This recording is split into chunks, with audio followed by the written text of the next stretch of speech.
All right. Hello, everybody. I'm here today with Barnet Bain and very thrilled to be so. Hey, Barnett. Hi, I'm so grateful for the invitation. This will be fun. We have no idea where it's going, by the way, no script.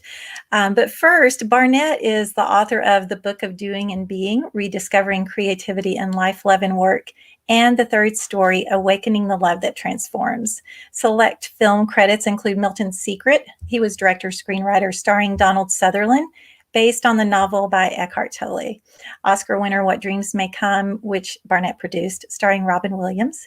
Emmy Award nominee, Outstanding TV movie Homeless to Harvard, executive producer. The Celestine Prophecy, producer, screenwriter, and the Lost and Found Family director. Barnett served as core faculty member at Spirituality Mind Body Institute at Teachers College, Columbia University, the first Ivy League master's concentration in spirituality and psychology. Barnett consults and coaches business leaders and private clients who are committed to high performance. You can visit him at barnettbain.com. And that was actually a very shortened bio because you have so much more. But Barnett, welcome.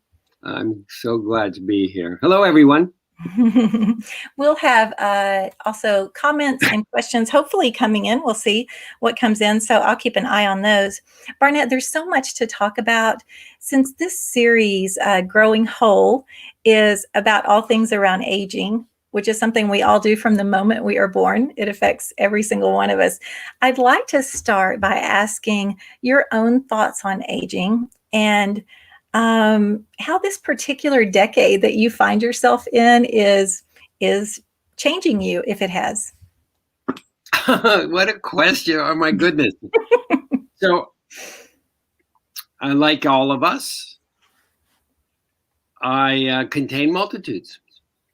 So at any given moment, one or another of my aspects comes forward. And so my vanities around age, they can step forward. And if when I become aware of that I'm subjecting myself to my own beliefs and training and habituation around ageism, when I can put the clutch in on that, I return to a more self-loving and embracing and flowing version of self.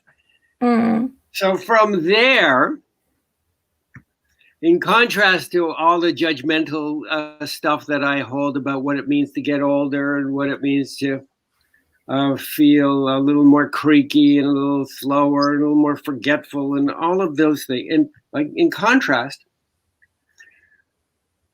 there is the version of me that is aware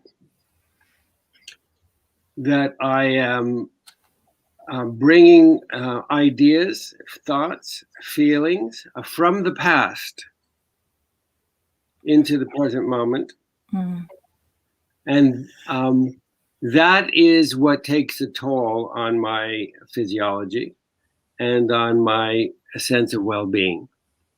So many of my thoughts and so many of my feelings, I'll go as far as saying most of my thoughts and most of my feelings in response to situations that come up in the present, most of those thoughts and feelings are not about now.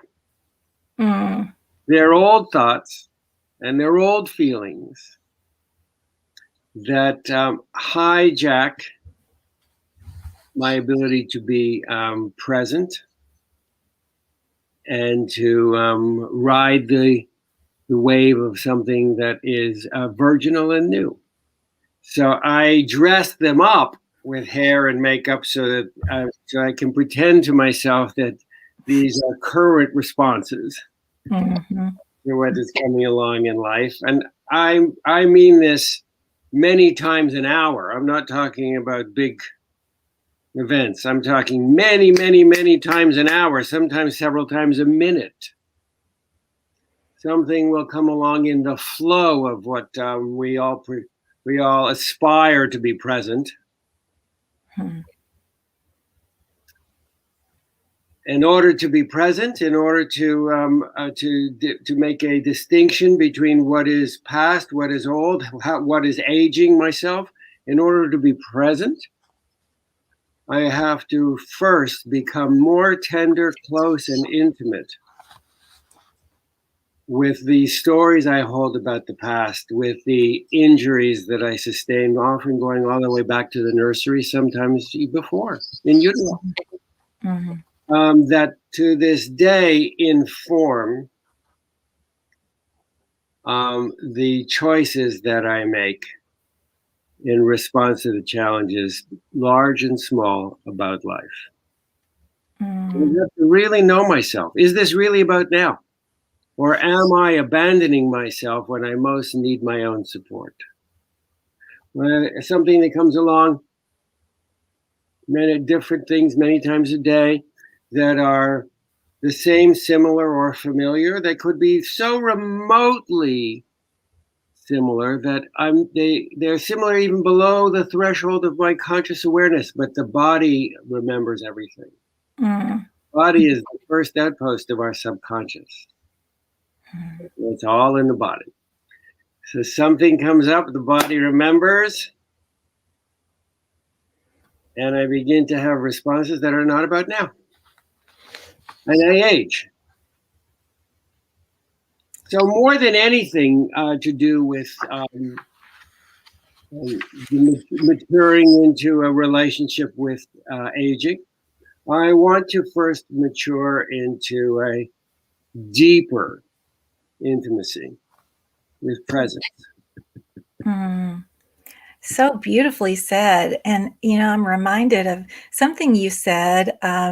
I don't always go around quoting Barnet Bain, but but when I do, something you said on an interview, it was a long time ago. In fact, I noticed that it was before 2018, which I'll bring up in a minute. But you talked about in this interview about a metaphoric suitcase that you carry with you that has these layers of stories. You can only see the top layer. And occasionally you will clear out some of these until eventually you can leave the suitcase. Yes.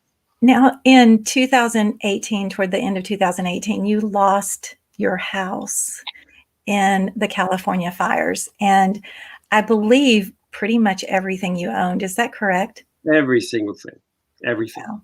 So you got out with, I'm sorry? But not the suitcase I carry around. Darn it. Well, I wonder, looking at as within, so without, I wonder what the relationship is between that metaphoric suitcase. What happened with that in this big loss that of course, it was such it was the ultimate paradox. You lost everything, but you had each other. You had your family. Sandy was fine. Your daughter was fine. You were fine. But I'm wondering, you still had this huge loss. What was the relationship between the suitcase and that, if there is one? Well, there is. There is. I had a balancing act for several years. Mm-hmm. I became more acutely aware of longing, comparing, not so much grieving, because after all, it was not the loss of a loved one. It wasn't the loss of a human being. Self-pity, disappointment, all those sorts of things, confusion, all those sorts of things. So I became more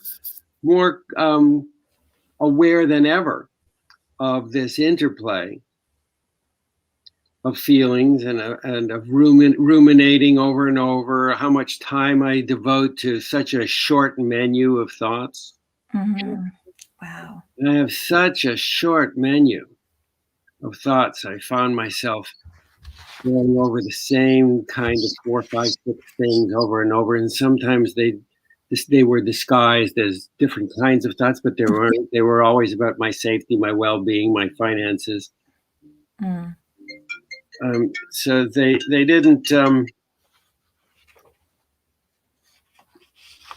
At some point in that recovery, I came to terms with that. I own that. And I thought, wow, I have such a short there. So when everything is swept away, it comes very clear. It's very, very clear what my priorities are and what my habituated thinking and feelings are. It's a very short menu. Right. So did your patterns change? How did your life change My after that? patterns did change because I insisted on changing them. Sure. That's not a simple thing. It took a couple of years. I'm still in process. I am aware now, more aware. Oh, that's a that's a habituated thought. Oh, that's the usual thought. They don't hide as well. Right. They don't show up and hijack me, in the same way. They still do. But I'm aware of, again, financial worries were always a big one. How am I going to pay for that? What is the situation going to be? No house. How's that going to? So I became, for example, very aware how many times a day my thinking goes to safety and security around finances.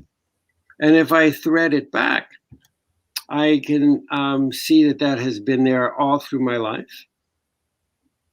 And that I was raised in that environment. Now, this is not a blaming thing. This is a simply an understanding of where do we become trained?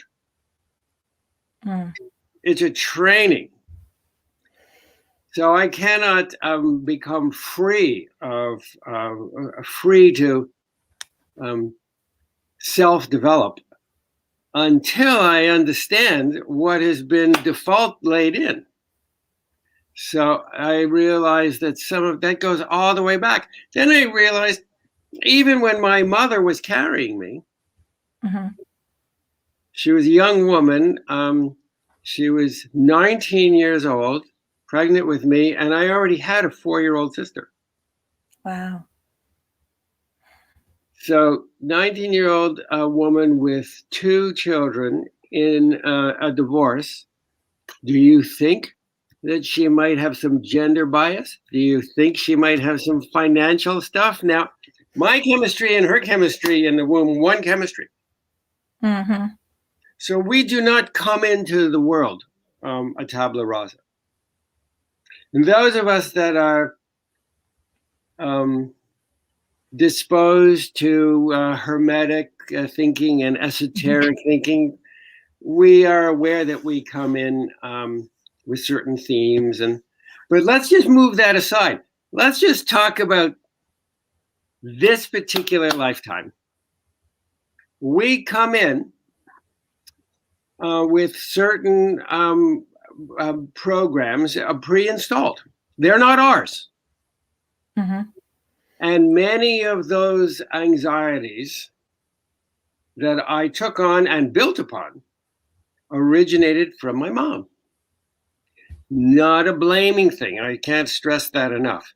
Right. It's an insight that allows me to be free. A loving insight, because my mother loved me dearly and she would want me to be free. And would that she herself would have been able to understand that about herself. Sure. So a crisis like the one that we're talking about, the loss of a house, it put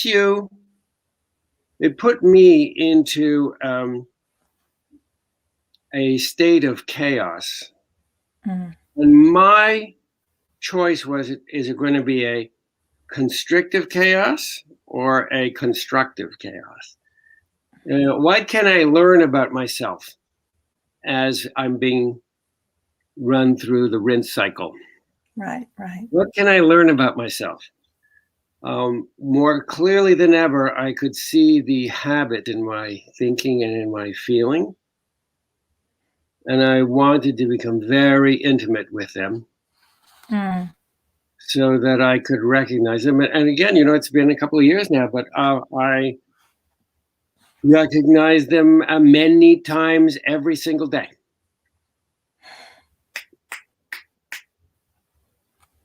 And more often than ever before, I can recognize them and move past them.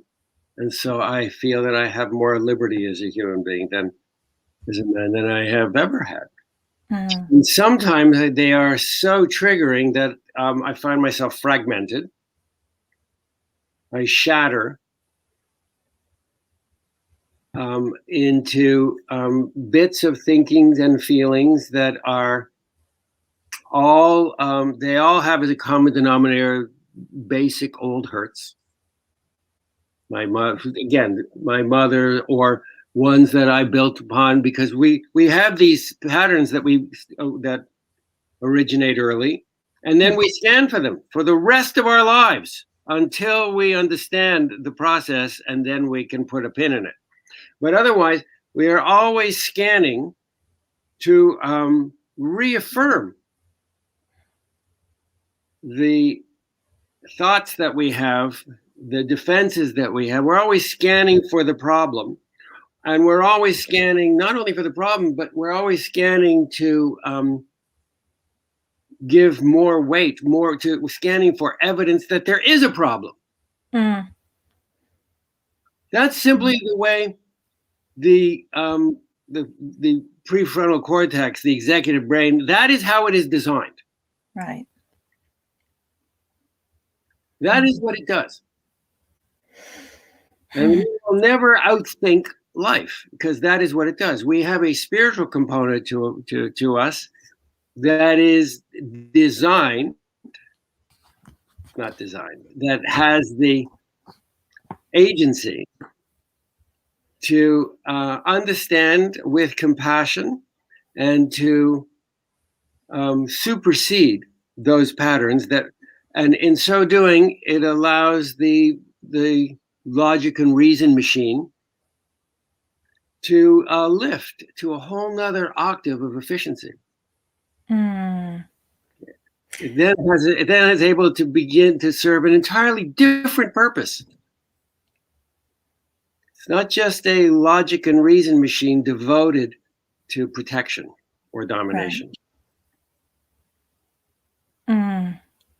Fascinating. So you, in this process that you've been through since that loss, you also probably shifted everything, what you spent your time on. I mean, aside from thoughts, aside from those incessant thoughts, but what you spend your time on, probably your relationships, your family relationships, your relationships with friends. Did you cut some things out? Did you cut people out? How did that affect the rest of your life? So 2 months after the house burned down, I had a tummy ache, and I discovered that it was a gallstone, which was supposed to take 15 minutes for an outpatient procedure to laparoscopically remove. And accidentally, there are no accidents, but idiomatically, accidentally, as they were fishing for that, they punctured my intestine. And so it became the better part of a year. Wow. And very dramatic. And so I kind of doubled down on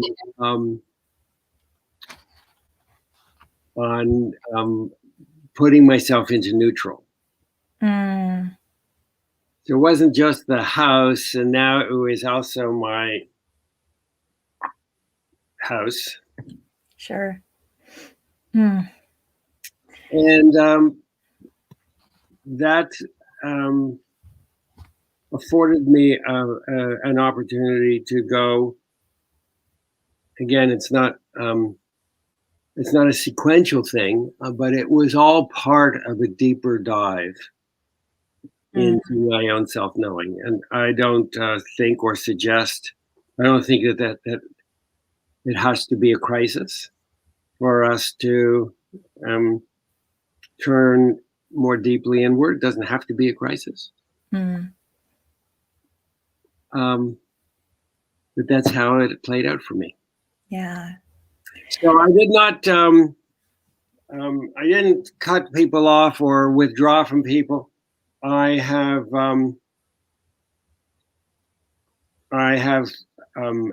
many, many friends, and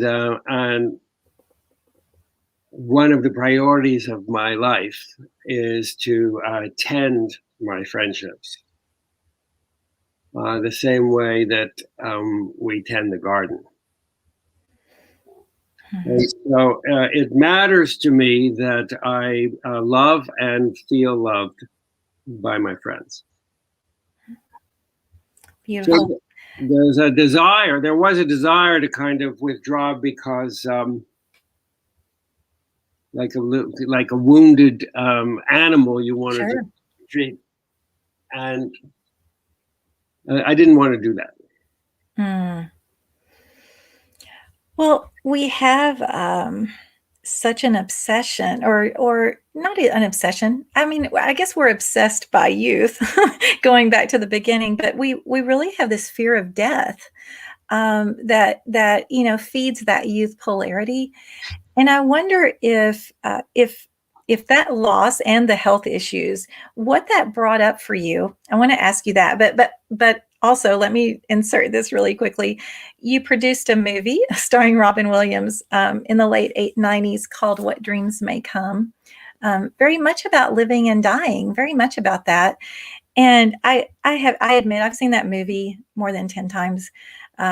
Several years ago, I was sitting around a campfire with friends. We were contemplating the afterlife and things like that. Someone, not me, brought that movie up, and everybody there had seen it. Everybody, it had spurred them into more contemplation in various ways. Some surface, some deeper. I wonder, Barnett, did you know when you were producing that movie? Did you know the impact? Did you know what it would do? I knew what it would do for me. Mm-hmm.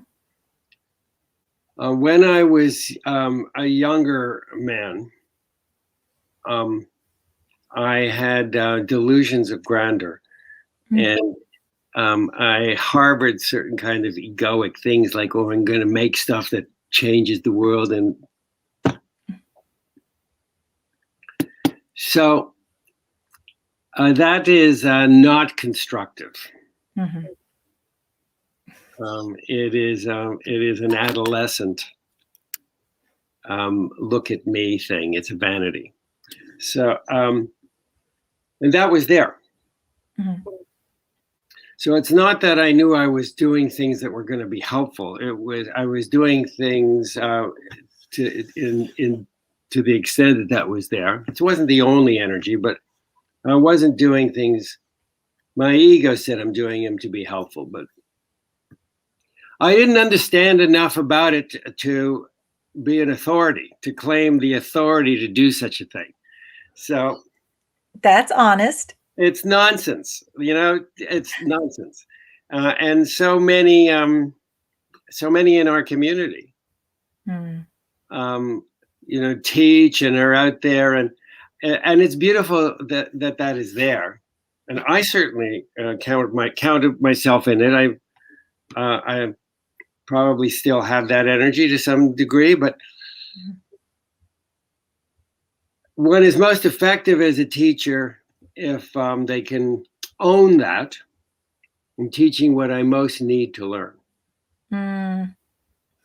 That I will learn more from the experience of teaching and from my students than they will ever learn from me.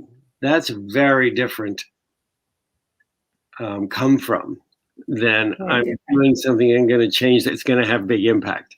That's a pure vanity. So the sign of a well-lived life is, what did I learn? How did I grow and change? Not what did I, Lao Tzu said the sign of a great leader is that the people would say they did it themselves. Mm. You don't want to be noticed. Right. Otherwise, it's a vanity. Mm. So how did that movie, well, let me ask this a different way. What was happening in your life in 1998, 7, 8, whenever that, what was happening in your life that magnetized you two together? That I'm just talking about the movie itself and That's a Barnet beautiful Bain. question. Okay. So my only answer I have to that is that as I discover more and more about myself, I am coming to realize that life is not a straight line. We have a love affair with a straight line. Life is not a straight line. And so it wasn't about what was happening to me at the time I made that movie. It was about what will happen to me. Mm. The energies that precipitate into our dreaming experience are not generated from the moment. Okay, go on. They're withheld out of who we are in the moment. Who we are in the moment creates a energetic wall that screens out miracles, that screens out possibility, that screens out everything except the small little Venn diagram of where we've already been. Mm. So that is what we call the present. We're not really in the present.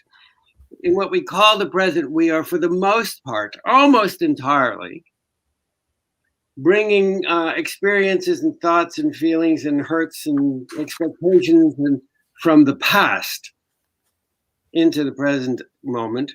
And when we think about the future, we are taking those thoughts and feelings and throwing them out into futures. So in order to be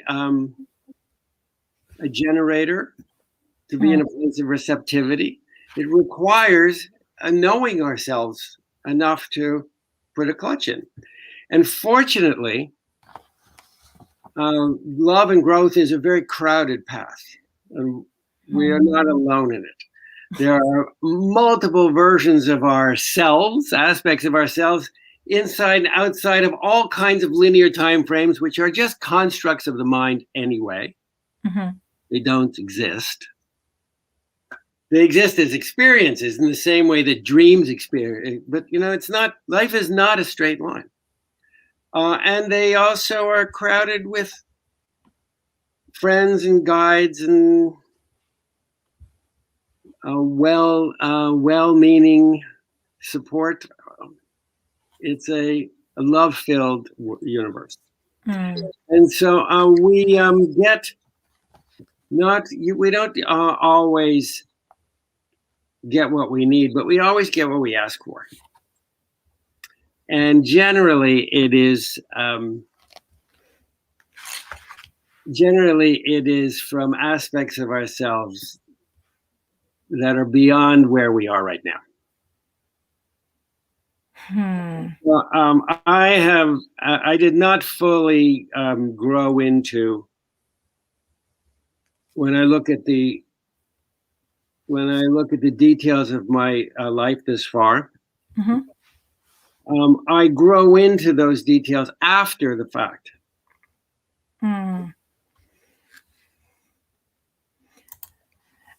We just had a question come in. What was okay. This is about Milton's Secret. Can you see that, Barnett? What was the dynamic working with Eckhart Tolle?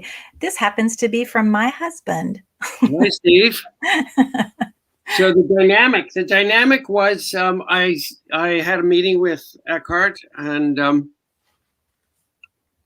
he said, and he liked what I wanted to do, and he said, okay, write the first draft, and then we'll discuss it. I wrote the draft, and I sent it to him, and he said, "Oh, I love it. Go do it." That was the dynamic. I think, is he, Barnett, we have this, I don't know if we do. I have this picture of him, just from seeing him speak and reading his books, that does he actually do human things? He's very human. Okay. He drives a car, he laughs, he tells jokes. That's awesome. Okay, good to know. He's a beautiful guy. Aw. I wanted to talk about another. He loves his jokes, by the way.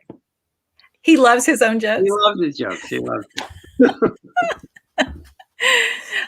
In your book, The Third Story, Awakening the Love That Transforms, you talk about facing paradox. And chapter 5 begins with a quote by Søren Kierkegaard, who wrote that the ultimate paradox of thought is to want to discover something that thought itself cannot think. Don't you love when somebody asks you about something you wrote a long time ago? Yeah. Could this be more true, though? I remember that one. Yeah, it's a good one. It's a good one. This really sums up most of our questing, doesn't it? Yes. We are trying to figure out life. Yeah. We are trying to outthink life. It will never happen. It cannot happen. The apparatus that we have, that we are employing to outthink life, is not up to the task of handling the bandwidth that is beyond logic or reason. It collapses infinite wonder into logic and reason, which means it collapses it into a very, very tight window based on its own experience. Wow. Okay. So Kierkegaard is referring to that. Right. So he, in reading that, okay, so I'm trying to get my words and figure out what I want to say. I know what I want to ask, but is there a time, I guess this is the best way to ask it, when you personally get weary of the relationship with the world? And I don't mean in a bad way. I just mean, do you ever get caught up in creative contemplation, I guess? And because I find myself doing this, so I want some feedback on this. Yes, that you get caught up in that. You're swimming in this sea of creativity, very connected, feeling very connected. And if, I'll bring in hermetics again, if matter is densified spirit and spirit is refined matter, there are times when I don't feel like I need to densify it, that it's enough just to be in that creative space and think those creative thoughts and create those worlds without necessarily bringing them in. Is that making sense? Completely. Okay. Completely. Okay. So, I relate very deeply to that. I do get weary of it. I get weary of the thought stream. Right. And I find comfort in shifting my focus of consciousness from the thought stream, just loosening it so that it is more weighted. And this is a practice that I'm developing, so I can't say that I'm terribly skilled at it. But I want to become more and more adept at weighting my focus of my awareness towards pure awareness as opposed to the thought stream.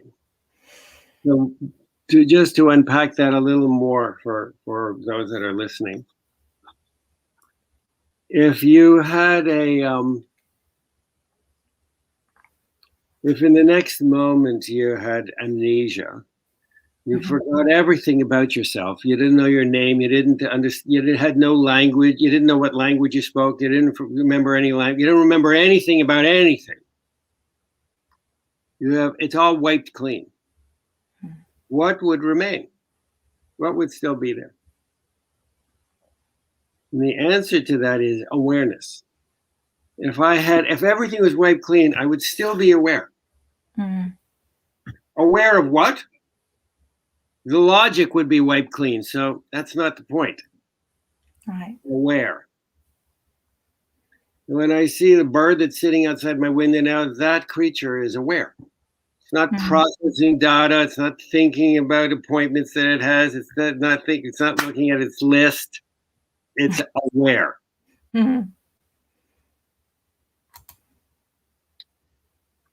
So when I am attuned to awareness, I feel at one with everything. I don't have all of the slicing and dicing mechanism that the executive brain is labeling everything and filing everything and cross-referencing everything. And it's doing so now at a pace that is crazy making. Everything, just the constant referencing and cross-referencing, and it is crazy making. So sometimes it's just too much. So I want to get to this question in a minute that came in, but first, so this doing and being, which by the way is the partial title of another of your books that I love, is, do they always need to be in relationship with each other? Well, they are, because they're opposites, so they are the same thing, just varying degrees of the same thing. But do you always have to balance them, in your opinion, as a human? You have to. We are very good at doing. Being, not so much. So the awareness state that I just referred to, that's a being state.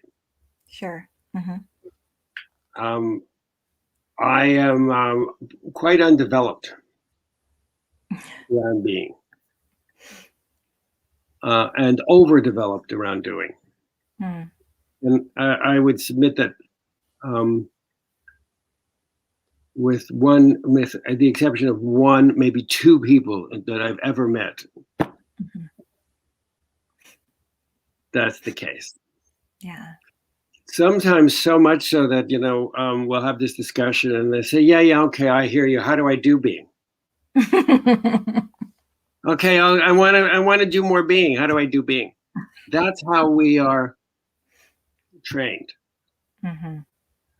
So we don't have, it's as though we are colorblind. We don't have access to the bandwidth outside of doing. It doesn't even mean anything. We don't even know what that is. Right. Which is the awareness piece that's really what it is about. It's developing a capacity. It's firing up new neuronal structures and brain patterns.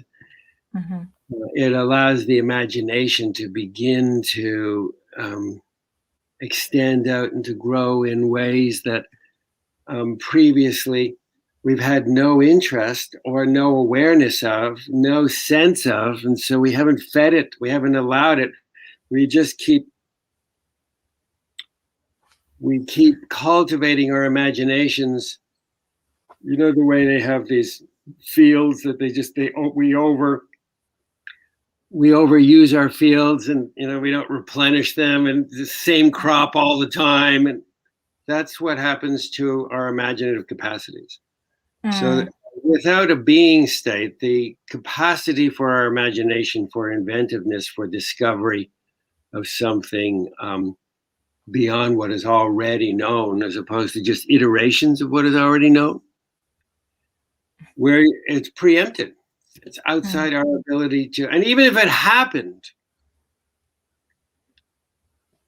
for most of us, we would never see that world because we don't have the capacity to. There's that apocryphal story. I don't know whether it has any reality, but it's a beautiful story anyway about, I don't know whether it was Columbus or I think it was Magellan's ships. And, this story? And Magellan comes to the New World. Yes. And as the indigenous peoples, they couldn't see, except for their wise elders. They couldn't even see Magellan ships because they were outside of their. It was only when they came ashore on the little boats they could relate to little boats. They had canoes themselves, but they didn't have three-masted schooners. And so, whether this is apocryphal or not, it makes the point. Mm-hmm. Without developing a capacity to be, we simply cultivate our different permutations of doing. Mm-hmm. It causes a lot of stress, mm-hmm. tremendous amount of stress, and it preempts us from growing into something that is truly new. So it matters. Thank you for that. We're going to backtrack just a minute. This says, I know what dreams may come was based on a book, but was there anything about the story that you didn't like or was made different for the movie? Well, most of it was different for the movie. Okay. But there are things in the movie that I didn't like. And there are some things in the movie that as I grew older and matured, I would have done differently. There is a judgmental tone to parts of it that that have to do with suicides and that I thought was poorly expressed and poorly handled and was unkind in how it was presented, and also I don't believe it. Right. So I don't. There was a judgmentalness to it that I don't believe. Judgments are from the inside out; they're not outside in. And when they appear to be from the outside in, it's because we surrender our own agency, our own power from the inside, and we go into collusion with something. Anyway, so yes, there are things that I'm not a fan of. Right. But overall, I find it to be beautiful and visionary. And I'm honored to have been involved with it. Thank you. You teach about creativity, of course. We've spoken about that. And the Book of Doing and Being, the rest of the title is Rediscovering Creativity in Life, Love, and Work. I want to ask you, Barnett, about creation and destruction. Same thing. Yeah. So in what ways do they dance in your life? And are you more polarized toward one right now in this moment than another? Well, they're one thing. So in order for energy to move, it must change states. When we hold on, it's more difficult. So the snow does not hold on in the face of the spring. Winter does not hold on in the face of the spring.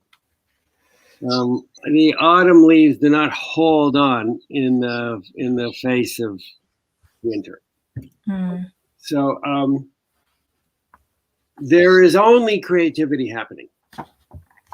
There is nothing else happening. only everything that is going on, the experience of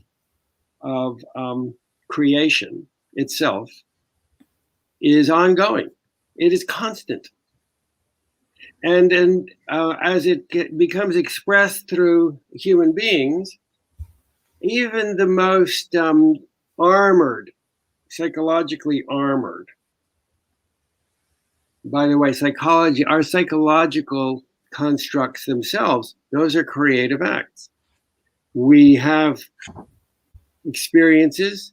It's mostly the injurious ones that we hang on to, and occasionally it's Christmas and we hang on to that. And but pretty much everything else we don't even put any attention on or energy on, so it's gone.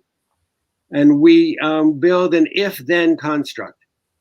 If this happens, then that happens. And then we continue to feed that and feed that and feed that until they become layered and there's scaffolding put up and connections put up. We build an architecture, and it's called psychology. And psychology is a developmental stage in the growth of the human being, in the growth of the human soul. A realized soul. There is the psychological state where we become aware of what we call psychology, and we become understanding and compassionate about it, and then we can begin to dismantle it. So what we create that psychology, and the net result of the psychology is it becomes a screen, an armor that mitigates against anything new. It allows newness in the way of a garden hose or the kitchen faucet allowing a drop, when on the other side of psychology is Niagara Falls. So, but even the development of personal psychology is a creative act. It happens as a strategy, an accommodation for injuries and hurts that we give to a faculty, an executive faculty that creates rules. Well, if this happens, then that happens, and creates narratives and stories. Living in 3 dimensions is the language, the currency of time space is storying. It's stories. If this, then that. Stories, they're not a given. As we develop spiritually, it's not always going to be stories in the way that we understand stories. So all of these things are creative acts and creative accommodations and strategies, and we store them in memory. In the East, we call that karma. Does exactly the same thing, East or West. It's the same thing. And, you don't shake it off just because you shake off the body. Goes with. So a creative act begins, a self-creative act begins with the understanding of that.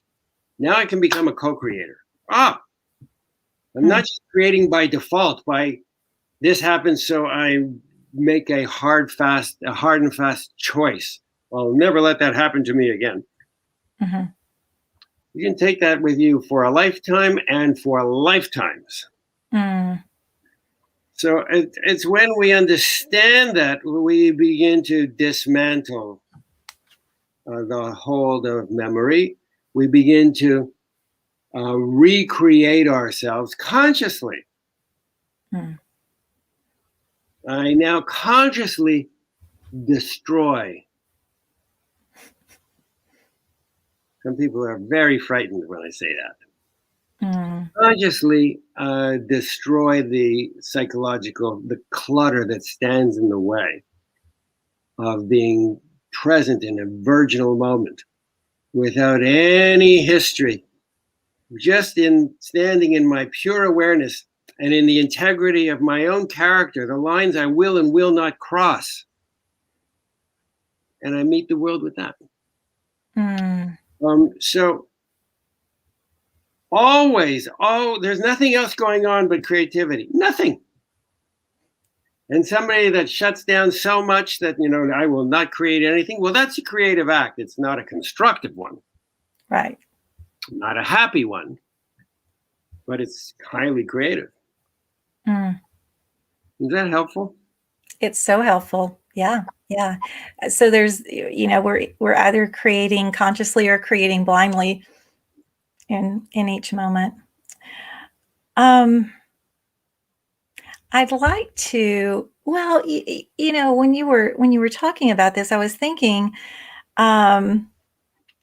when I wasn't being fully present with you, I was thinking about this sort of chronic situation that we have, that humanity has, of not being home, not being home in that awareness that you speak of, and the ways that we give away that power.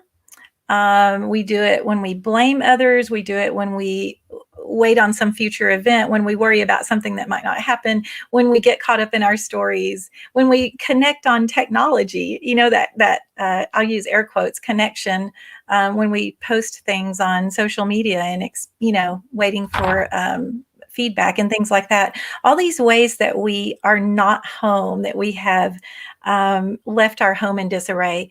And I'm wondering, when I return home, when I sit in awareness, as much as I can, and the in breath and the out breath comes, and I become, I smile at everything. Everything is just so beautiful and new and wonderful, and I can experience that for a moment and know the power of it. And also that it doesn't need to be power, but I wonder what you think about that, as far as where we are, in our own evolutionary path. Are there more things to take our power away now than ever, or are people getting more conscious? What are your thoughts about that?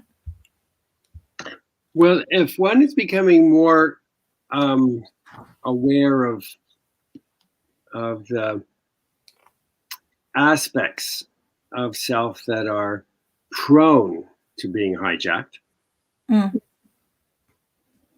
and why, how did that happen? Where did I develop that? And if we can have some compassion, any man or woman, a little boy, it always starts. It's never about now. It's always little. Any little boy, any little girl who had that kind of experience would have come to those conclusions, and that would have informed the rest of their lives. And so you have compassion for it, and thank goodness that we're at a place where we can recognize and acknowledge that and forgive it, and not only forgive it, retrain it and love it and develop a relationship with that younger self, and provide it with what it didn't receive to begin with that caused the injury. I see you, I hear you, I love you, you're important to me. You matter to me. It's not what you do, but who you are that I love. Wow. I give you permission to be different than me, and not lose my love. I give you permission to love whoever you care to love, and not lose my love. I give you permission to be a loving being with the partner of your choice, and not lose my love. I'll be with you forever, even after you're dead. I'll be with you. Yeah. So these kinds of messages, sometimes I will tell you no, and that's because I love you. These kinds of messages, along with an understanding that, yes, I made a certain decision about life when I was little because this happened or that happened, or I was hurt or I was abused emotionally, mentally, physically.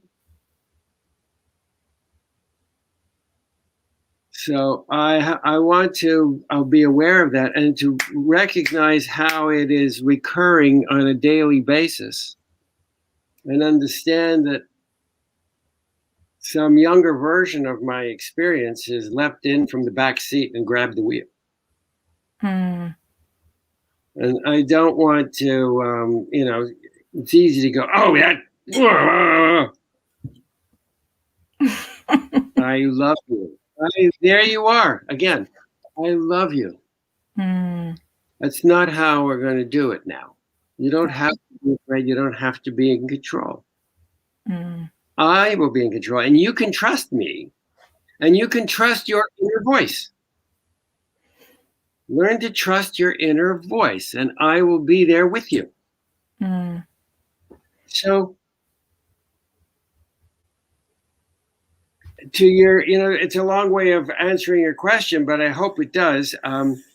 There are so many things out there that are pulling our attention, but they aren't. They only look like so many things. Mm. They're not so many things. Right. There are lots of new things. There are lots of new hair and makeup, I call it, Mm-hmm. new extras and stuff. But there's only so many scripts. Gotcha. We come in and we have a certain kind of primary scenario as infants. That's our parents and our extended family and the religious structure and the educational structure and what comes in on the television and the media and what comes into the home and how I'm held and or not held. So all of those things, it's as though I'm a filmmaker, so it's as though we are brought into a set, and the set is already built and painted, and all the extras are there, and they all have their hair and their makeup, they all have their lines and their characters, and I'm the only one that doesn't know that. And I'm in there, and I'm taking it all in. So how do I negotiate? What are the conclusions that I have to make in my little young child self brain in order to fit in there, to be protected, to feel loved, that I matter? How do I have to build something that will develop into my psychology? How do I build a structure? Do I act out? Do I not act out? Do I become like this, like that? Do I reject it? What are all of these adaptive things that build my character? All of it is not a authentic self. Mm. All of it is built on top of the authentic self. Right. So now we're here, and there's more things than ever in that primary scenario. There's more things than ever that are seductive, but the bottom line is they boil down to,